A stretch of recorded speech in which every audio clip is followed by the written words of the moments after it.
Good morning, everyone. Thank you, Shelley. I am Andrea Kimura, for those of you who are the first time meeting me. I am a health educator, part of student health and well-being. And I love doing these. These just bring me so much joy. So my hope for you is that you get something to take away and that is usable, that you can implement into your life. So that is the purpose today. And talking about fear, love, and purpose. That is the title of finding what motivates you. I know that we all want to make changes in our life at different seasons. We think, this isn't working how I want it to, or I want to do something different. I'm really excited. And so how to make those changes that stick, right? How do we motivate ourselves? What are the barriers? And we're going to discuss that, and we're going to work through that today. And what you can expect today for the outcomes are the following. Understanding your values, looking at the theory of stages of change by James and Janice Prochaska. And you may also know it has another name. It's called trans-theoretical model, but I think the one that makes more sense is they call it stages of change. Understanding what direction are you going? And then finally, the fourth one is engaging in a self-reflection activity. So you're really going to take some action steps. So with that, make sure you have something to write with, piece of paper. You're not going to share it with me or anybody else. This is just for you right where you are. So you have some notes. You're going to be processing along the way in this presentation, and there's going to be some cues that you're going to do some writing. All right. So if you need to jump up really quick, grab something, come join us, take about 10 seconds and come back. And I'd like to start with this quote from one of our own. I love this Mark Twain wisdom. And what I also love about this photo, not only his wisdom and his photo, is here's this man, he's got this kitten on his shoulder, and his hands are behind his back. He's comfortable with it. And in fact, I almost think like he kind of wants him there, right? He's totally fine to have him there. And he's got his relaxed position, having a little buddy there. And in his quote, the two most important days in your life are the day you were born and the day you find out why. What I love about this quote is that he doesn't say that you have arrived. He doesn't say, and you've arrived, you've achieved all the success that you wanted. That's not what he says. It states, you know the reason why. And that reason why, how I interpret it, is that it gives you an anchor and that you are comfortable with the journey. Life is a journey. So it's not about that end destination, but he says that you are comfortable with this journey and you find out the reason why you're here. So that's what we're going to do today. We're going to look at the reason why. We're going to be unpacking some baggage today, and know that we're not going to unpack all of it. All right. So we're going to be looking at your thoughts, how you operate, how you determine your values, how you navigate that. So get your pen and paper ready. We're going to start off by defining what you want. Okay. So just choose one thing. Now, before you start writing down, oh, I want the bigger house, I want more money, I want the latest SUV or this sleek new Tesla, I want you to consider this statement by Dave Ramsey.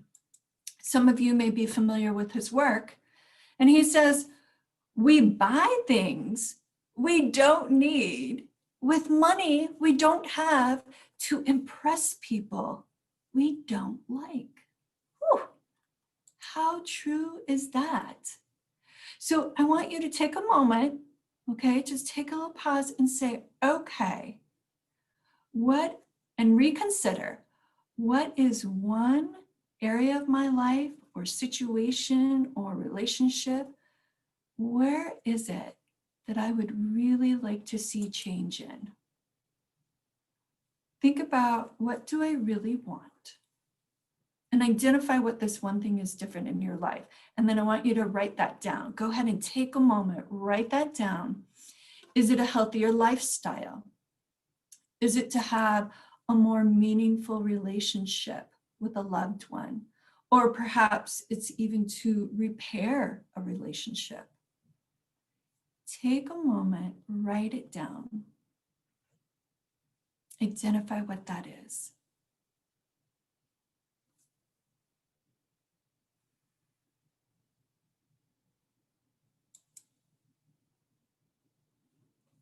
And while you're writing, continue on and see if you can identify, what is your why? What is your purpose? So for instance, do you want to go on that mission trip? I've always wanted to go on a mission trip. What's the why? Oh, I want to help others. I want to give back. Or maybe I want to volunteer and work with kids, teach them how to read. Okay, why? What's your why? Because it reminds me of my grandma who sat down and taught me to read. Or maybe I want to repair the relationship. Why? Because I love them, I miss them, and they're a valuable part of my life. It's a waste of time to let this grudge or whatever it is be between us. So think about it, whatever it is, whatever that life event is that you want to take direction on, start defining, think about, what's the reason why? So I'm going to be quiet for a little bit and I'm going to let you do some writing. Give you about 30 seconds.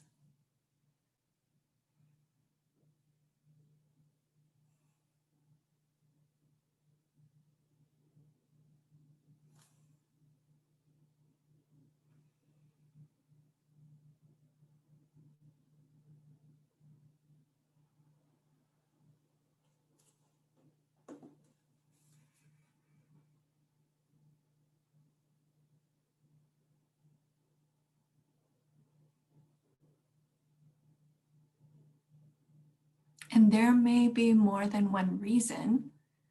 Put down all those reasons. Don't just limit it to one. Absolutely, can be multiple reasons that is energizing you, that excites you about this.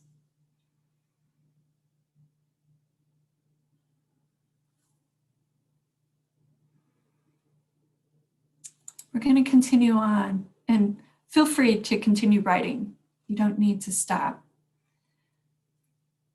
I want to ask you to think about, what direction are you going in?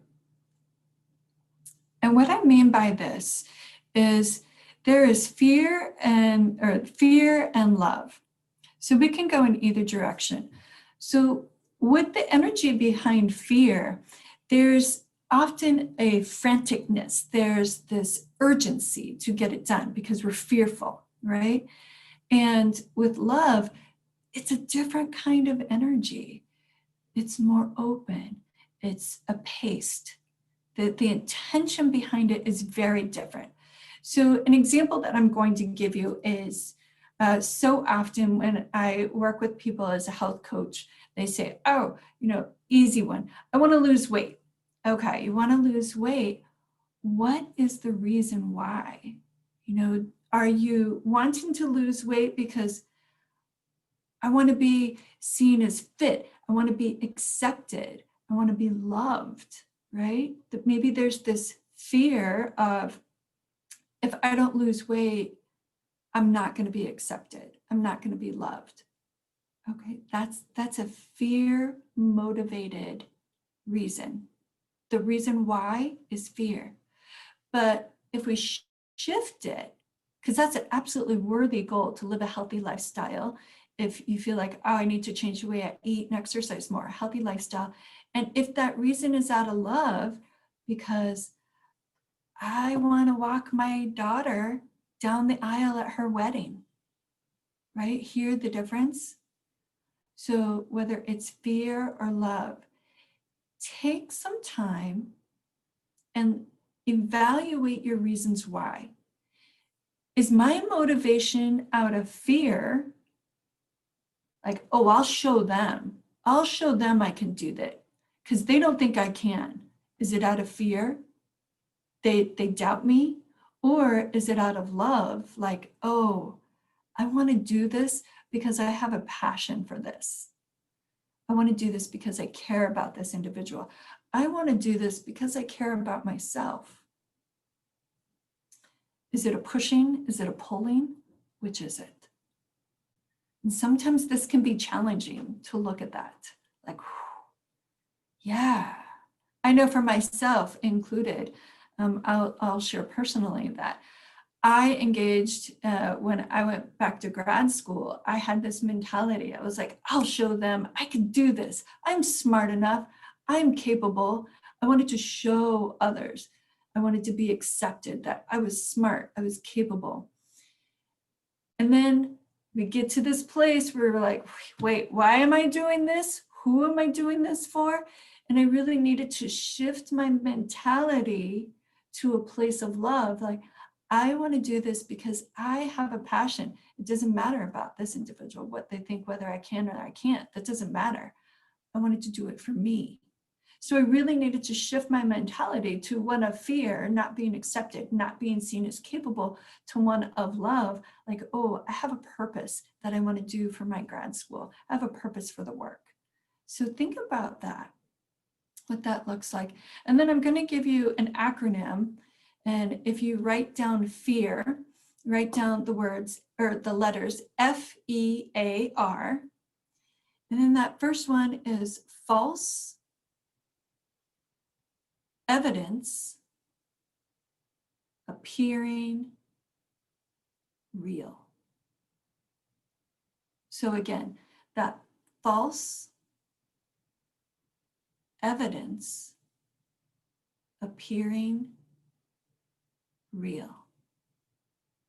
What is it that we have a fear that we are mistakenly believing about ourselves? Every behavior is based on a belief. Belief that I can or I cannot, a belief that maybe someone, a teacher or a friend, or maybe even a family member gave you a belief about yourself may not have been accurate, right? Maybe it wasn't too kind. You know, maybe unfortunately it was someone who was not too kind to you and gave you false information. So what can you do if you have this false belief about yourself? What can you do to dispel the myth? So for example, going back to my personal story that I shared at the beginning, I had this belief that people wouldn't think I was competent enough to enter graduate school and complete it. And I was like, oh, I'll show them, right? I was operating out of fear. I was going to show them anger, right? I can do this. And because I had this false notion that they didn't think I was competent. And that's when that mental shift happened to like, wait a minute, I am competent, right? I can do this. So I don't need to prove to anybody. I can just engage in this behavior because I want to learn more and I want to use my education and serve others and help people.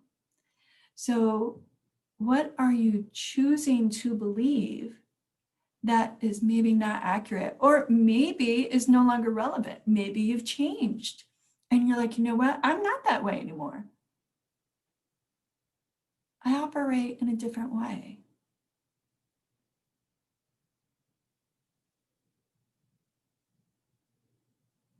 So dispel the myth. Now, we do not have control over what other people tell us. We don't have control over what other people say, what they think about us. What you do have control over is you. You have control over your thoughts. We can't control the world around us. As you see, there's been a lot happening in the world, but you can control, and I love this. This is just a start. This is not fully inclusive. I love this list here. You can control your thoughts. You can control your actions. You can control how often you say, I love you, how you practice gratitude. You can control how you spend your time, how you spend your money. You can control whether or not you try after a setback. And I love this phrase, this quote from one of my mentors. He said, a setback is a setup for a comeback. And I love that. I'm going to say that again, just because I love it so much.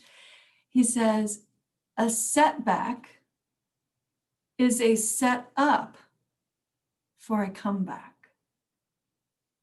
And how I interpret that is we're going to experience challenges in life, right? We don't get out scot-free. We're going to have challenges, and we can quit or we can learn the lesson, right? We can grow and we can learn the lesson.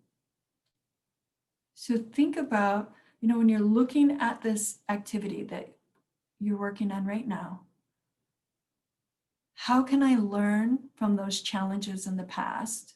How can I grow? How can I apply it to do something different in my behavior, in my thoughts, in my actions? These are things I can control. And there may be more. As I said, this is not a fully inclusive list. But think about what you can control, what you do have control over.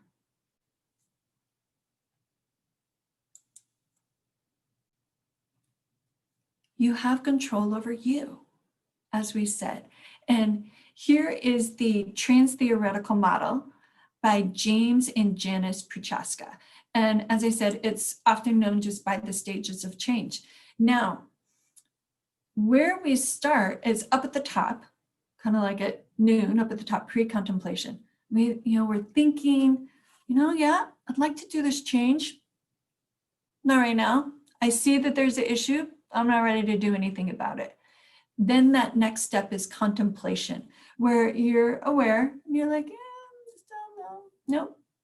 No commitment really yet. I see that there could be some action, but not ready yet. Preparation. You start thinking about, okay, what would that look like if I was ready to make some change?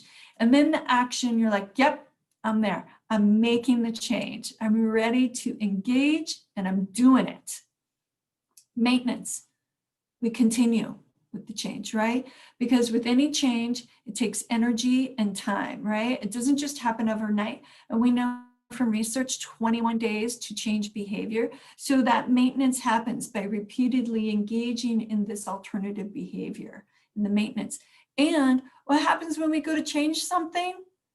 We relapse right back to the beginning, right? We're like, oh man, I told myself I was going to be more patient with that person and I snapped at them again, right back to the beginning. Or I was going to go work out on a regular basis, right back in, I slept in. It was a cold morning, frost in the air. I don't want to get up out of a warm bed. Or I, emotionally eat, or I Netflix binged, or, whatever. I engaged in old behaviors. So I fell right back to the beginning and I relapse. But here is where you can learn, you can grow, right? Learn the lesson. Remember that quote from the mentor, setback is a setup for a comeback. We learn, we glean information, and we're like, okay, and we use it to engage in that upward spiral. So we're constantly going up, we're learning as we go, and we've heard the term vicious cycle, but with this trans-theoretical model of change, it becomes a virtuous cycle. So thinking, yeah, I'm going to have relapses and it may feel like 2 steps forward, 3 steps back. And I'm really going to encourage you to reframe saying, okay, I may have relapsed. And what did I learn? What could I do differently in my thoughts, in my behavior, to continue on up into this virtuous cycle? A little bit of humor here. I love this clip, this cartoon. I don't know if you can see it, but I'm going to read it because I know the text is really small. It says, unbeknownst to most students of psychology, Pavlov's first experiment was to ring a bell and cause his dog to attack Freud's cat. And I don't know if you can see, but in the apartment across the way, Freud is reading and Freud's cat is in the window watching the dog attack. And he's just like, what is going on?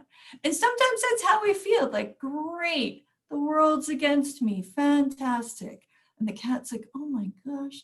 I just think that was funny. Hopefully you don't feel like that. I know I have it sometimes, especially when I'm making change.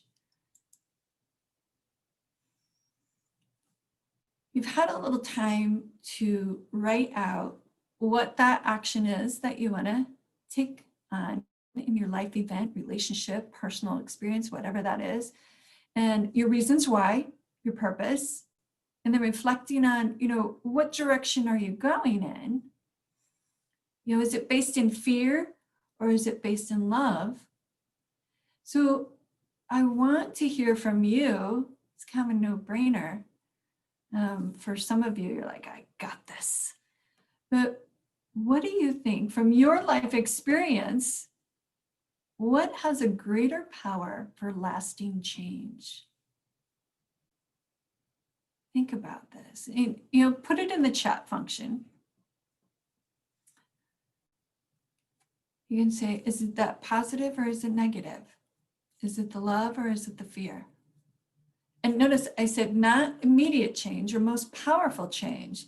The key word is lasting change.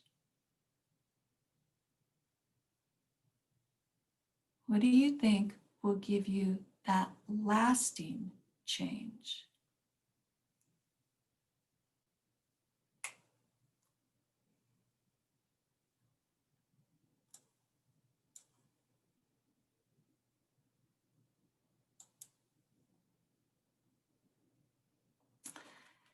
And sometimes what we need to do is sit with ourselves, because we get all the stimulus, we get distractions, we get overwhelmed by life, and we need to sit with ourselves in silence, because we can get all wrapped up in our head and we can create stories, especially when it's fear-based. They're like, well, if they said this, then I'm going to do that. Or if they think this about me, I'll show them. Or they don't think I can do this. Well, and we can just go on and on, right? As humans, we are masters of creating stories. So what I'm going to have you do now is go ahead, get comfy wherever you are. Go ahead and sit back in your chair or couch or, wherever you're at. Go ahead and get comfy. And we're going to do a brief sitting. So first off, get a nice long spine. So we tend to kind of slump forward because, we're on our devices, we're at our laptops, we shrink forward. So first thing we want to do is we want to get those shoulders up and back and let them melt down. Get a nice long neck. Let your chin be parallel to the floor. And if you feel comfortable, go ahead and close your eyes. I'll let you know when the end of the meditation happens or the sitting. Or have a soft gaze on the surface in front of you. Inhale through the nose and gently exhale through the nose. Inhale again And as you exhale, allow your shoulders to drop down away from your ears. And yeah, if you need to make any movements as you're settling in around your neck or your shoulders, maybe even exaggerate those shoulders up to the ears, pinch the shoulder blades together behind you, and then let them melt down. Do that. Just settle into your body, finding that comfortable place. Inhale again. And exhale, sink in.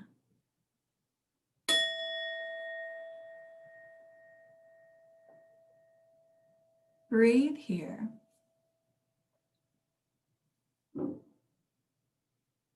And allow yourself to envision this scenario that you've been writing about today.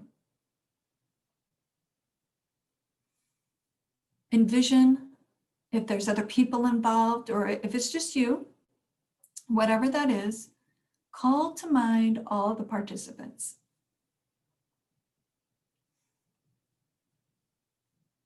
And then really define what it is that you're wanting to see different in your life. Because you know how it is, because that's what you've been writing about. Begin to envision the change.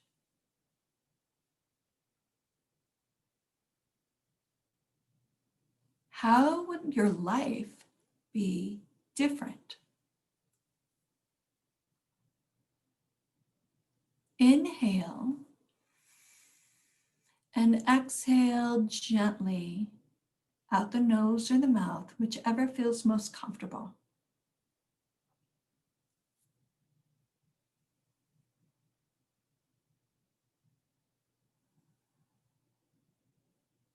Begin to envision how you would feel in the heart center. What are those emotions that you're feeling that would be different? Having made the changes that you're wanting to make, what does that energy feel like for you?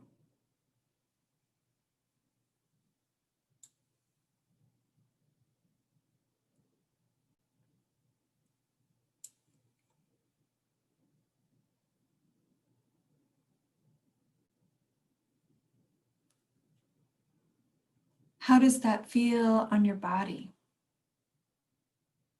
with those changes made? Is there a lightness, an openness, or is it heavier or weighty? What's different in the body when the changes are made?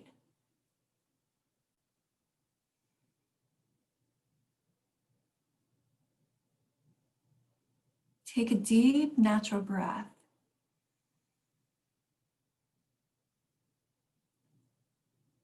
And then notice how the energy is. If it involves another person, how is that energy between the two of you? What is that interaction like? Notice what is different. And it may involve more than one person. What's different between them and you?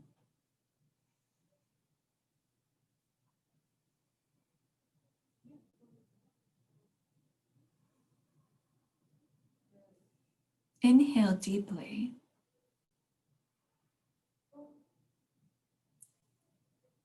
And exhale, notice your thoughts.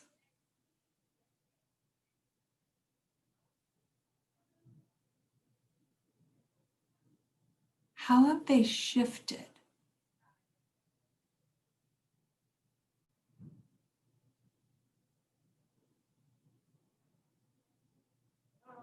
Breathe deep.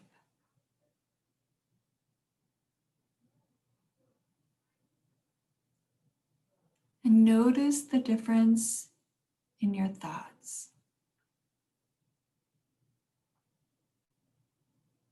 Maybe even comparing before the change and after.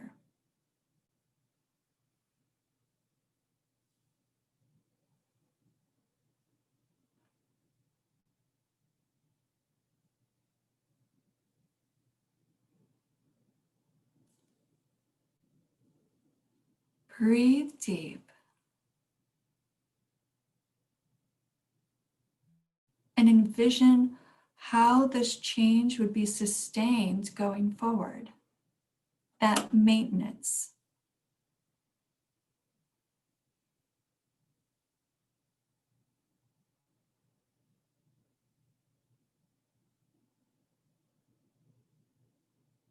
What would be your involvement?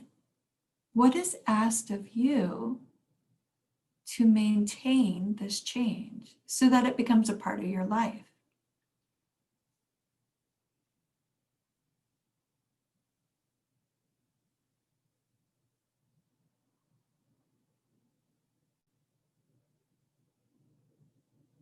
Inhale again. And exhale, let those shoulders re-release. Sometimes they have a tendency to creep up on us. And continue to envision the change in your life.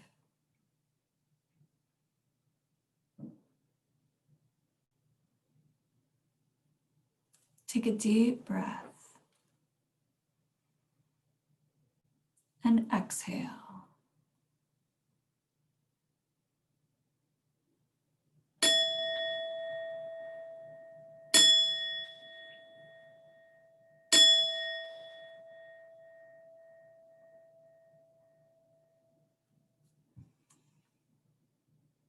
Make any movements you need. If you need to move your head, your arms, your body, your legs in any way that feels comfortable. And then take a moment to jot down some thoughts or ideas that came up. Because when we sit with ourselves, when we're quiet in the moment, and we let all of this life distraction just kind of float to the bottom like a snow globe. We just let all that glitter and shiny distractions float to the bottom. Then we're able to really concentrate on what is important and what is meaningful for us. And when we sit with ourselves in silence, then we can say, okay, what direction am I going in? What is my action that I need to take next? So go ahead and take a moment, jot down any thoughts that may have bubbled to the surface for you. And while you're doing that, I want to share, there are resources that you can use to sit with yourself, because sometimes it is not easy. I am a meditation instructor and I still use phone apps or I listen to other people when I need to sit with myself. It is not easy to do because it's so easy to be distracted by life. It's, squirrel, we want to go off and have our attention get hijacked, right? So I've added these resources, and again, these are not fully inclusive, but these are some of the ones that I have personally experienced and used and explored, and I can vouch for. And I want to draw attention to the Zenvelo app. Now, that is free to you. University of Missouri has paid for a subscription. So if you would like to take full advantage of this, all you need to do is sign up. And this is very important. You must use your missouri.edu email address in order to take full advantage of it. If you use your Gmail or some other account, it won't give you the full access, the full free version access. So if you want to use that full access for Zenvelo, use missouri.edu email and you will have that. Now with the others, they have free versions, they have paid versions. They're all fantastic. I love them for different reasons. And you can try them out, explore the free version, see which one you like, or explore the free version of Zenvelo, or you may have another version, another app that you completely enjoy. So absolutely. So find them, sit with them, try them out, and sit with yourself. So when we get in our head and we begin creating these stories and we begin thinking, oh, well, they said this, or they think this, or, the committee of they, we're responding in fear. And remember, it's that false evidence appearing real. How can we stop that storyline in our head? Sit with yourself. Sit with yourself and let all that sparkly glitter, those distractions, those false narratives, those stories just sink to the bottom. Sit with the thoughts, the facts, what you know. Okay? So next, continuing on with the reflection activity, we're going to take some time to think about when we engage in a behavior. So often, I'll go back to that example of weight loss. That's the easiest example. When we take something out, a behavior, what that does is it creates a void. And that void needs to be filled. And if we don't fill it with something, if we just take something out, that is oftentimes why we fall back into an old pattern of behavior, because there's no new behavior engaged in there. That void needs to be filled with something. So if we want to take out an old behavior, think about replacing it with a new one. So with that, and that's the same with beliefs, with our belief systems. If we are holding on to a false belief, or we are holding on to a fear that is preventing us from taking or making changes, taking change, we need to replace that. But before we do, we need to identify it. So think about, what is this false belief or fear? As I said earlier, maybe it was given to you by a teacher, a loved one. Maybe it's just given to you by somebody on the playground who's kind of not so nice, right? Not a kind person. And they just said things that were not true, were not kind, but for whatever reason, you took it in. You took it in and you believed it. How can you dispel that? So first you got to do is identify it. Like, no, that's not accurate about me, right? Or whatever that fear is. Oh, I'm going to fail. I'm not going to be able to complete that or do that. What fear or false belief are you holding that you can dispel? So we identify it first. And then, because there's that void, we're going to take it out and we're going to bring in, we're going to replace it. Like, yeah, I am capable. I can do that. Or, oh, yeah, that is something that is valuable. It's not silly to want to volunteer to teach kids. I love that. Yeah, so I don't get paid. I love teaching. It reminds me of my grandma. Whatever it is, what is that alternative? What's that new thought, that new tape that you're going to play in your head? I am worthy. I am lovable. I am competent. That is a good thing, that I want to do that. That is valuable. It is important to somebody. Yeah. Replace that void, put in that new thought. What can you replace that fear with? And then that third step is, what is the next step that you can take? So you've identified that old behavior, that old thought, fear, you're taking it out, you're replacing it with a new one, and be like, okay, I can do this. It's important. I got this. I'm a rock star. What is the next step that you can take to get closer to that goal, that end result that you want? That volunteering, that repairing of the relationship, that healthy lifestyle. What is that next step that you can take that is grounded in love, not fear? I want to, using that example of the individual, I want to lose weight, not so that people will love me and like me. I want to lose weight and live a healthier lifestyle because I want to walk my daughter down the aisle when she gets married. I want to be there for my grandkids. I want to play with them. I want to get down on the ground or go for a walk with them and go to the playground. I want to be there for them because I love spending time with them. Right? What is the next step? And you could just think of one step. You don't have to create the whole plan. That's not what we're doing today. But I just want you to think about the one step that you can take next that is grounded in love. Maybe I'm going to pick up the phone and call the person who I want to repair the relationship with. Like, oh, they'll hang up on me. Oh, that's fear. False evidence appearing real. I don't know that they're going to hang up on me. I'm going to call. Or maybe if I don't feel comfortable calling, maybe I'm going to write them a letter. Maybe I do that and put it in the mailbox. What is that next step that you can take that is grounded in love?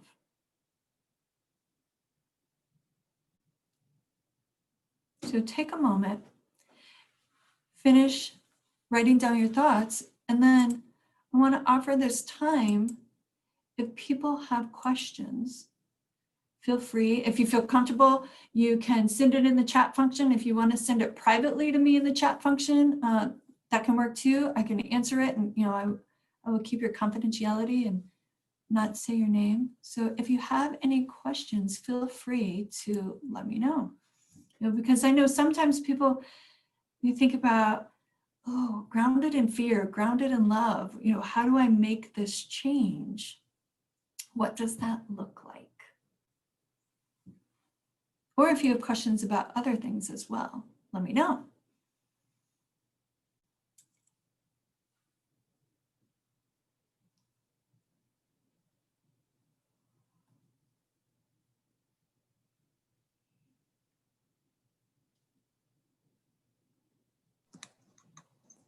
Hi, Andrea. Cherie Rose from the world of school of medicine. I just wanted to comment, thank you. The presentation was wonderful. Oh, you're welcome. So it's always good to do that. And like I said, I'm in the office today, but usually I'm at home where I have my animals and, not during the day with my children, but they're at home in the evening. But I wanted to let you guys know that there's an app for kids called Moshi, M-O-S-H-I. My daughter, who's 5, she uses that every night before she goes to bed.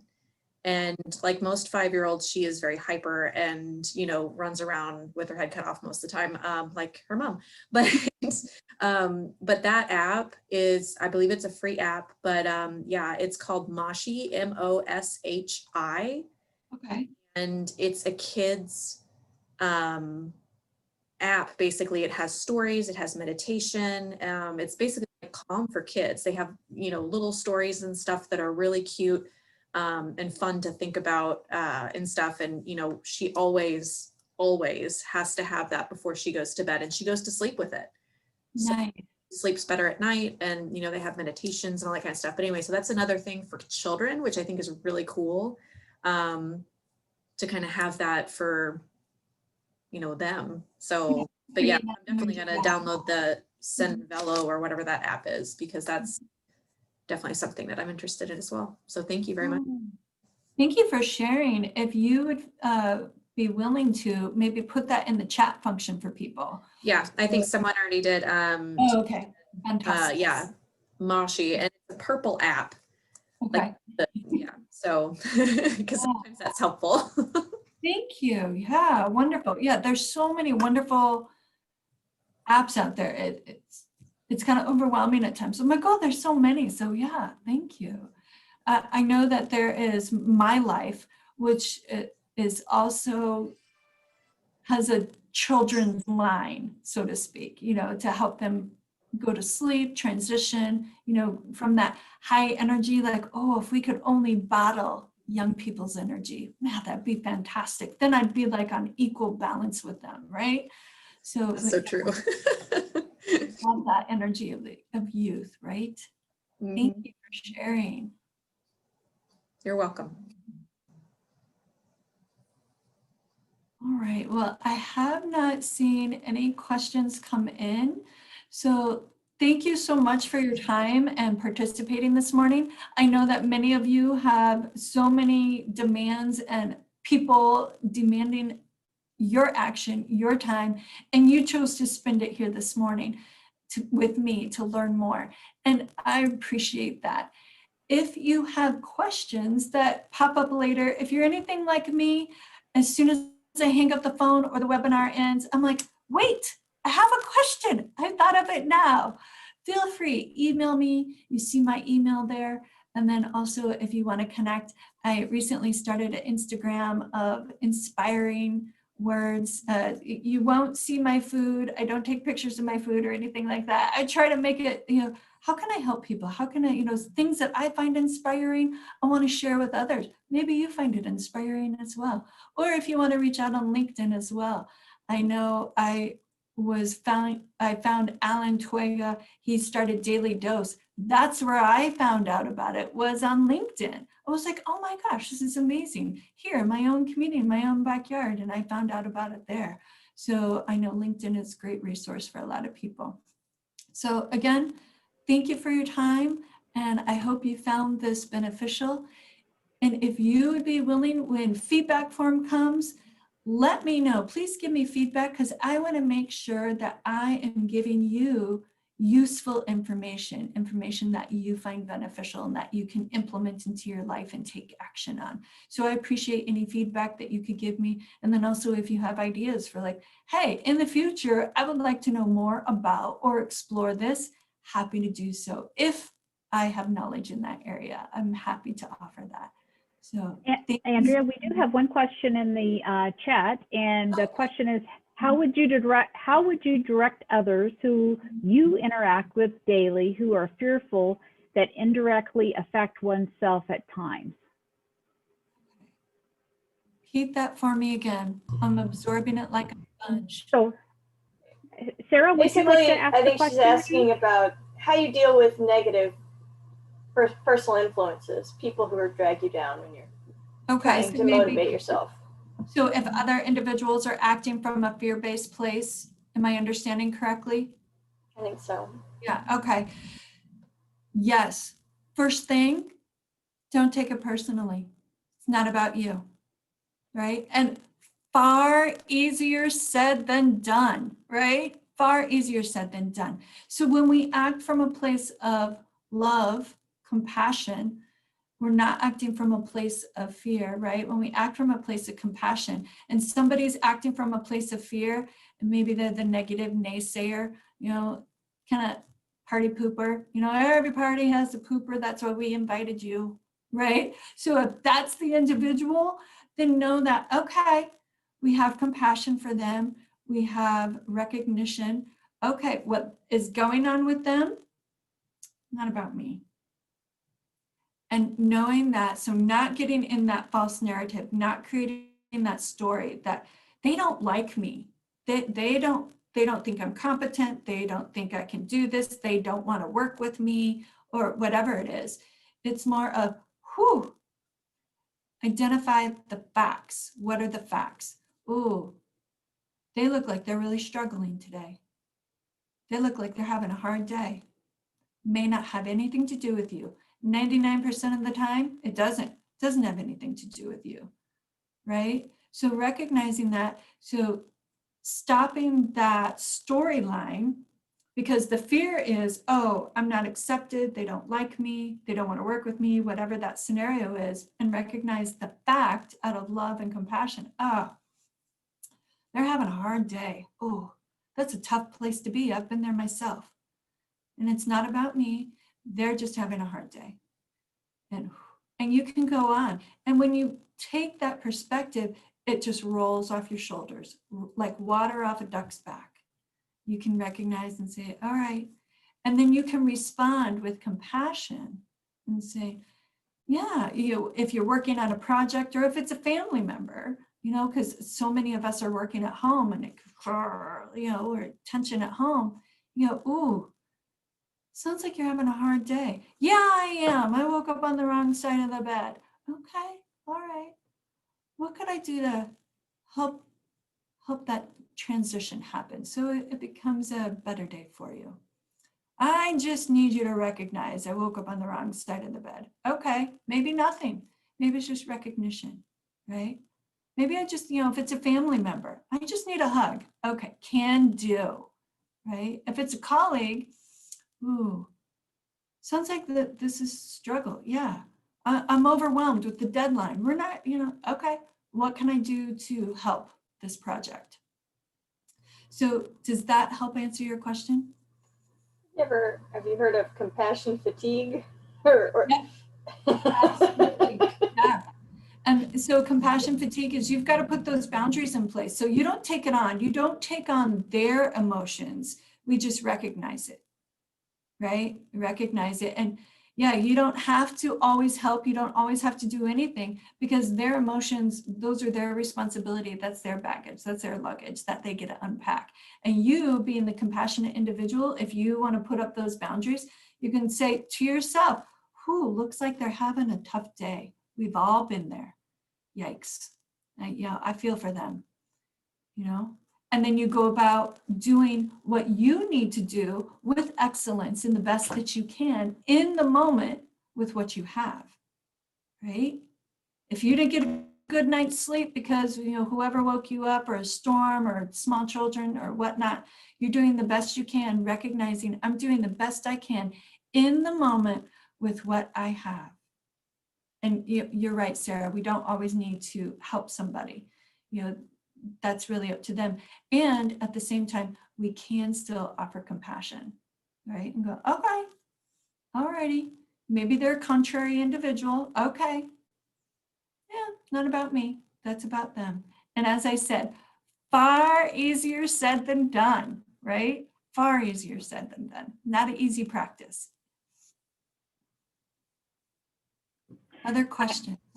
There are a couple of thoughts in the chat, and one is that those folks are called energy vampires, and I love that from Shelley, who said that. I agree. So vampires are not somebody you want to hang around with, I guess.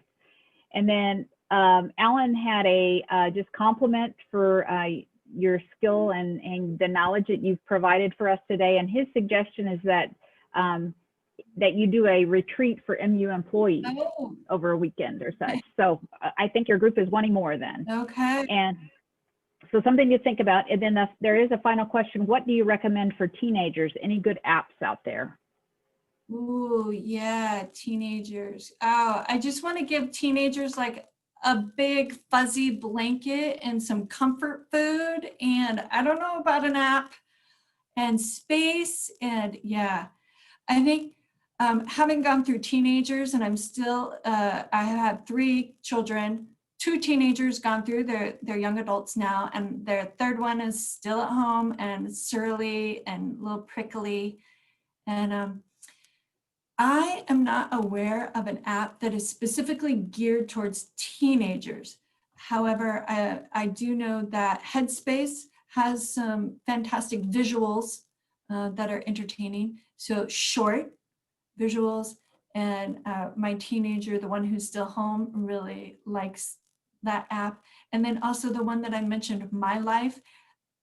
I'm thinking though, in the moment, I'm thinking that one's more geared towards younger children, maybe middle school. So I don't know about the high school, but I do know that My Life also deals with people of color.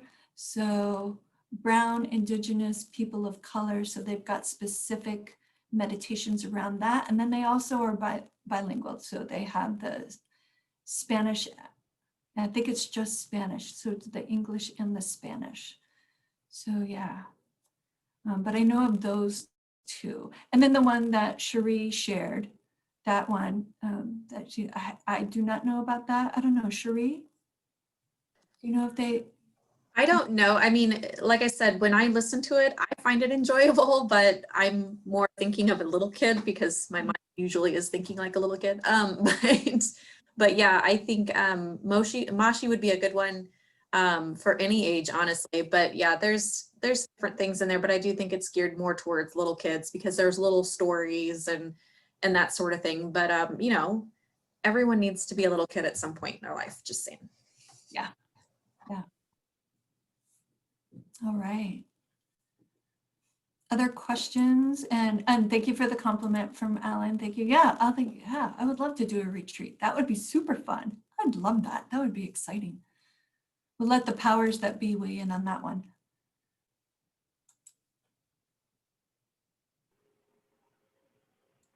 Well, Andrea, thank you so much for your time and your knowledge and your gifts that you shared with us today. We really appreciate it. Again, please provide feedback when you get the survey for the course. And also we'll let you know as soon as the recording is available for you on the HR website. So thank you all very much for attending. And Andrea, thank you so much for being with us today and sharing. Oh, you're welcome. I had a fun time.